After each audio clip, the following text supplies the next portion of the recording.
How much money will it cost you to go completely solar and have your home off grid? Here at the lab, we talk prices on specific products or specific scenarios, such as taking your cabin off grid or like project specific pricing. But what would it cost to take the average US home completely off grid?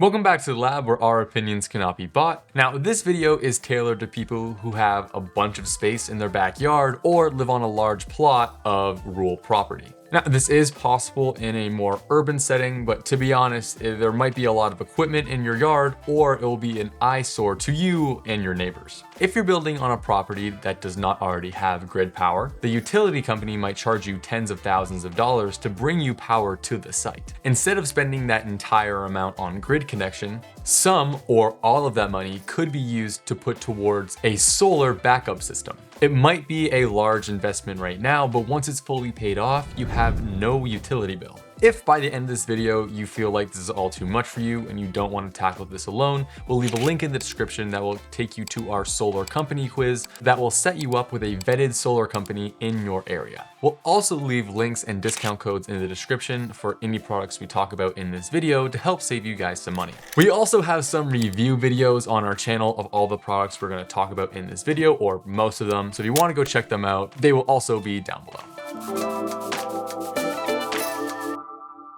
So the average home in the US uses 30 kilowatt hours of electricity per day. We cannot stress this enough though, that it is an average. Please look at your average from your utility company and see what you use, because yours in Alaska is going to be different than some guys in Texas. Like for example, Robbie only uses 14 kilowatt hours per day, so it varies from person to person and place to place.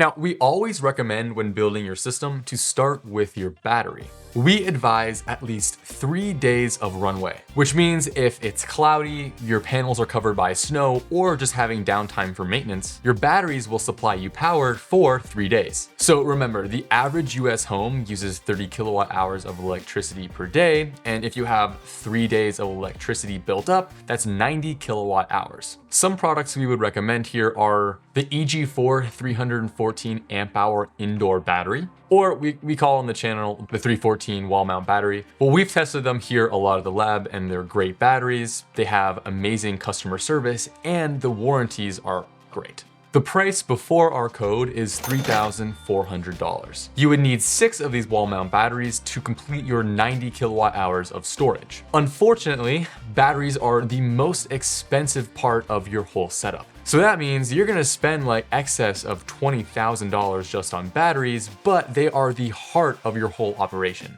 You could go a little cheaper with the watt cycle batteries. They're about $2,500 each, so you can get that cost down a little bit. But remember, the watt cycle batteries are fully off-grid batteries. They're not UL listed, so you can't grid tie them for convenience, which kind of sucks. Now, remember to consider your daily usage. Robbie would only need 3 batteries, which would considerably put him down on that price from being 20 grand to 10 grand. So it all depends on how much electricity you actually use during the day. So now that we have our batteries covered, we're gonna move on to the solar array.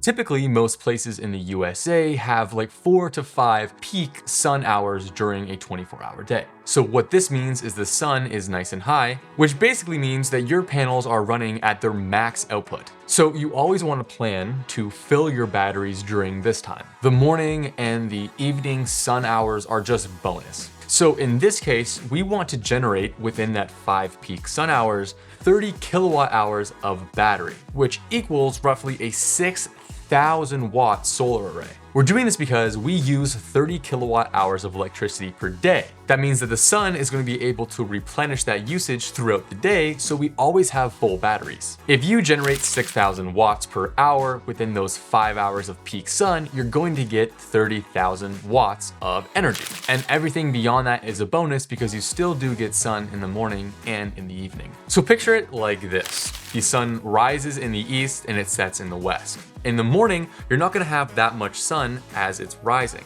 but right when it's above you, those are your peak sun hours. For those 5 hours, you're getting as much wattage as you can from those solar panels. And when it goes to set, you're still generating some just like in the morning, but not as much as you could be during the peak hours. The point is, if you size your solar array this way, then you're going to be generating way more power than you actually need, which is a good thing. Our choice for this example are going to be the 460 Aptos bifacial panels. You need 14 of these solar panels, which would get you 6,440 watts in your array. And this is going to cost you $2,700. Now, you can get cheaper panels, but we know that these ones are good and we've tested them at the lab, so this is what we would recommend. Now we need mounting options. We would go with the Chico 10 panel mount. Now you have to extend this by one leg, but it's only $1,500, so it's actually a pretty good bang for your buck. We have the 30 panel mount here at the lab and it's really strong. Luke literally did a backflip off it yesterday.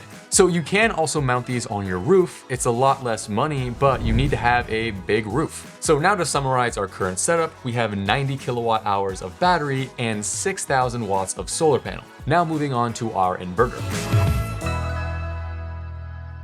So given our solar panels, we know we need an inverter with at least 6,000 watts of solar input. You could go around finding the wattages of all your appliances in your home. That will take you a lot of time, but you're going to get the most accurate reading that way using a watt meter like this one. We'll leave a link down in the description. But since we're already basing this video off averages, that's what we're going to keep doing. So generally, if you run everything in your house at the exact same time, it's going to be an average of like 10,000 watts, maybe slightly more depending on your usage. That's running things like your lights, kitchen appliances, CPAP machine, air conditioner, sump pump, stuff like that. And you'll need an inverter that can run all of these appliances at the exact same time. We always recommend going a little bit bigger if you can, because as your life goes on, your needs may increase. Now, we recommended the EG4 batteries in this video, so it just makes sense to recommend an EG4 inverter, but other inverters work good too, like the Solarc. Given this setup, we would recommend the Solarc 18K or the FlexBoss 21 for these reasons. It has a 12 kilowatt output and it is 16 kilowatts when the solar is present. It's cheaper than the Solarc 18K and barely more than the FlexBoss 18K. The FlexBoss 21 comes in at around $3,600 before our code, but if you wanted to tie into the grid, you would need to get the GridBoss, which comes in around $5,600 total. And the equivalent Solarc to that is the Solarc 18K, which comes in at around $6,400. Since for this example, we're not gonna tie into the grid, so we don't need the GridBoss, we're just gonna go with the FlexBoss 21, which is around $3,600, which is half the price of the Solarc. So in this example of averages, your batteries will cost you $20,000. You'll have your solar array at $2,700, a ground mount for the panels at $1,500, and your inverter, which is $3,600. And all that together is $28,000 complete. Now, all of this may sound like a lot, but for example, Josh had a tiny home that was going to be $12,000 to be connected to the grid, but he bought a whole solar setup for $7,000, and now he's totally off grid. Even if your hookup price isn't that high, or you don't have to hook up at all because you already have service. But in the grand scheme of things, that's not that much money to become energy independent. Also, consider the fact that most people buy some sort of generator to keep the lights on when the power goes out. So if you're investing in backup power, you don't have to make that generator purchase because you're going to be fully solar. If you guys like this video and you want to learn more about all of this, we have so many videos on our YouTube, and we have a free course on thesolarlab.com if you want to go check that out. Thank you so much for watching this video. Peace out and stay charged.